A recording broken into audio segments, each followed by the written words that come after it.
Hello friends, आज આપણે ઉનાળાની ગરમીમાં ઠંડુ ઠંડુ બધાને ખાવાનું ખૂબ જ મન થતું હોય તેવું આપણે આઈસ્ક્રીમ બનાવીશું। તો અહીંયા કાજુ અને દ્રાક્ષવાળું આપણે આઈસ્ક્રીમ બનાવીશું। આ આઈસ્ક્રીમ બહુ જ ખૂબ જ ઇઝીલી અને સરળ રીતે આપણે બનાવીશું। તો અહીંયા મેં 1 લીટર દૂધ લીધું છે અને ફૂલ ફેટવાળું દૂધ લીધું છે। જો તમારી પાસે ફૂલ ફેટવાળું દૂધ ન હોય તો તમે રેગ્યુલર દૂધ વાપરતા હોય તે પણ લઈ શકો છો। તો અહીંયા આપણે આઈસ્ક્રીમ બનાવવા માટે અહીંયા પ્રીમિક્સ બનાવીશું। તો અહીંયા 2 ચમચી આપણે કસ્ટર્ડ પાવડર એડ કર્યો છે અને 2 ચમચી આપણે મિલ્ક પાવડર એડ કરીશું। તો અહીંયા આઈસ્ક્રીમ બનાવવા માટે ખૂબ જ ઇઝીલી અને સરળ રીત છે। તો તમે પહેલી વાર બનાવતા હશો તો પણ તમારો આઈસ્ક્રીમ એકદમ ક્રીમી અને ટેસ્ટી એવો બનશે। તો અહીંયા 2 ચમચી આપણે કસ્ટર્ડ પાવડર એડ કર્યો છે, 2 ચમચી આપણે મિલ્ક પાવડર અને 1 ચમચી આપણે કોર્નફ્લોર એડ કર્યો છે અને 5 થી 6 જેટલા આપણે કાજુ એડ કર્યા છે। તેનું પ્રીમિક્સ બનાવી લઈશું। અને અમારી ચેનલમાં તમે નવા આવ્યા અને હજી સુધી ચેનલને સબસ્ક્રાઈબ ન કરી તો પ્લીઝ સબસ્ક્રાઈબ કરજો અને બાજુમાં આપેલી ઘંટી દબાવશો એટલે નવી નવી ટ્રીક અને ટિપ્સ તમને જોવા મળશે। તો અહીંયા આપણું પ્રીમિક્સ બની ગયું છે। હવે દૂધ છે તેને આપણે ગરમ કરી લઈશું। દૂધ એવું ગરમ કરવાનું છે કે જે એક ઉફાણો આવે ત્યાં સુધી આપણે ગરમ કરીશું। જે દૂધમાં કચાશ હોય તે દૂર થઈ જશે અને આઈસ્ક્રીમ છે તે એકદમ ટેસ્ટી એવું બનશે।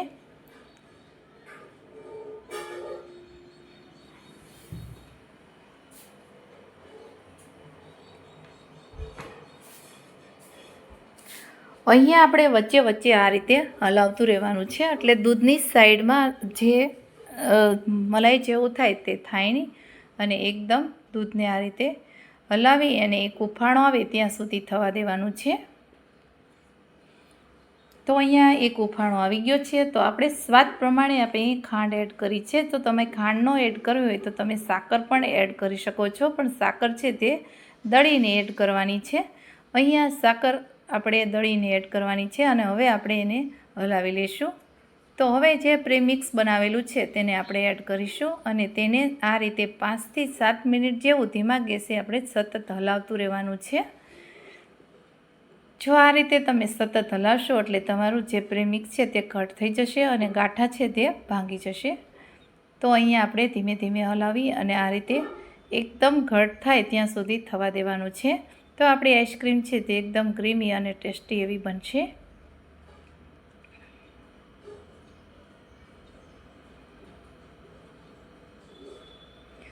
હજી એકદમ ઘટ થવા દેવાની છે। હજી આપણે 5 મિનિટ જેવું આપણે ઉકાળીશું।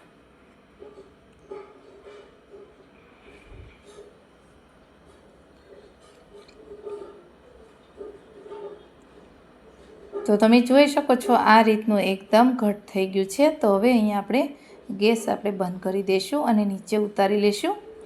નીચે આ રીતે થોડીક વાર ઠંડુ થવા દઈશું। હવે અહીંયા આપણે અડધી કલાક જેવું આપણે ઠંડુ થવા દઈશું। એક બાઉલમાં એડ કરીશું।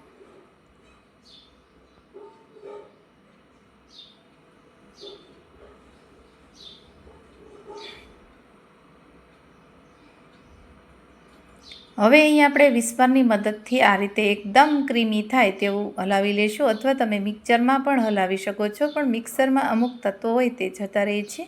આ રીતે તમે હલાવશો એટલે ખૂબ જ આઈસ્ક્રીમ આપણી ટેસ્ટી બનશે અને ગાંઠા હોય તે પણ ભાંગી જશે અને ક્રીમી બનશે। બહાર આપણે લઈ એના કરતાં પણ સારી એવી આઈસ્ક્રીમ આપણી ટેસ્ટી અને સારી એવી બનશે। તો અહીંયા આ રીતે ગાંઠા પણ ભાંગી ગયા છે અને ક્રીમી બની ગયું છે આ રીતનું બેટર। તો હવે એને આપણે ફ્રીજમાં આપણે ઠંડુ થવા દઈશું। તો તમે જોઈ શકો છો એકદમ ક્રીમી અને એકદમ સરસ એવું આપણું બેટર આઈસ્ક્રીમનું બની ગયું છે। હવે અહીંયા તમારી પાસે આવું કોઈ ફોઇલ પેપર હોય તેને આ રીતે ઉપરથી એકદમ ટાઈટ કરી અને ફ્રીજમાં 1 કલાક સુધી આપણે રાખવાનું છે। જો તમારી પાસે ફોઇલ પેપર ન હોય તો કોઈ એરટાઈટ ડબ્બો હોય તેમાં પણ તમે રાખી શકો છો। હવે આપણે ફ્રીજમાં 1 કલાક રાખીશું।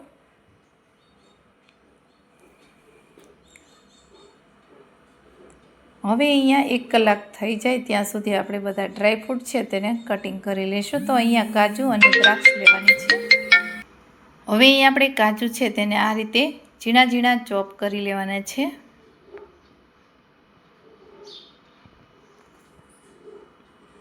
તો અહીંયા કાજુ છે તેને આપણે કટિંગ કરી લીધા છે.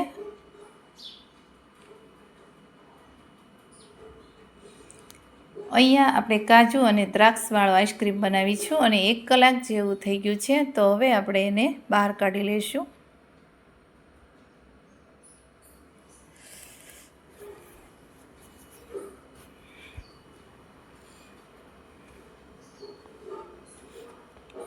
તો અહીંયા એકદમ આપણું આઈસ્ક્રીમનું જે બેટર છે તે ઠંડુ થઈ ગયું છે અને હવે આપણે આવા ડબ્બામાં એરટાઈટ ડબ્બો હોય તેમાં આપણે એડ કરીશું અને કાજુ અને દ્રાક્ષ આપણે એડ કરી દઈશું.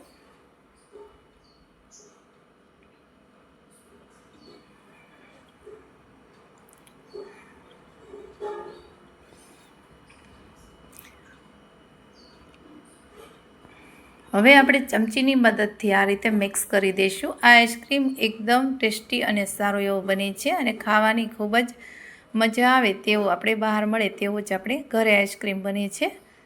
તો આઈસ્ક્રીમ બનાવવો એકદમ ઇઝીલી અને પરફેક્ટ માપ સાથે આપણે બનાવીએ છીએ. હવે આવી તમારી પાસે ડબ્બો ન હોય તો તમારી પાસે આવી આઈસ્ક્રીમની કોઈ ડબ્બી હોય તેમાં પણ તમે આઈસ્ક્રીમ ભરી અને એરટાઈટ પેક કરી અને રાખી શકો છો. તો આઈસ્ક્રીમ આમાં પણ જામી જશે. હવે ઉપરથી આપણે કાજુ અને એડ કરીશું ગાર્નિશ માટે.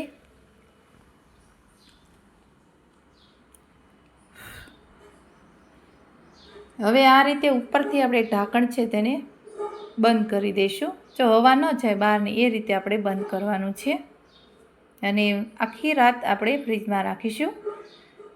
તો આપણી આઈસ્ક્રીમ છે તે જામી જશે. 7 થી 8 કલાક રાખવાનું છે. જો તમે દિવસે રાખશો તો રાત્રે જામી જશે અને રાત્રે મૂકીશું તો દિવસે જામી જશે. તો આ રીતે આપણો આઈસ્ક્રીમ છે તે તૈયાર થઈ જશે. તો હવે તેને બંધ કરી દઈશું અને ગેસ ફ્રીજ છે તેને આપણે ફૂલ રાખીશું. તો અહીંયા તમે જોઈ શકો છો આપણી ઓવરનાઇટ થઈ ગઈ છે અને આ રીતે આઈસ્ક્રીમ આપણો જામી ગયો છે. તો અહીંયા અમારી આ રેસીપી સારી લાગી હોય તો વિડીયોને લાઇક કરજો, શેર કરજો અને અમારી ચેનલને સબસ્ક્રાઈબ કરવાનું ભૂલશો નહીં. બાજુમાં આપેલું બેલ છે તેને દબાવશો એટલે નવી નવી રેસીપીના નોટિફિકેશન તમને સૌથી પહેલાં જોવા મળશે. Thank you.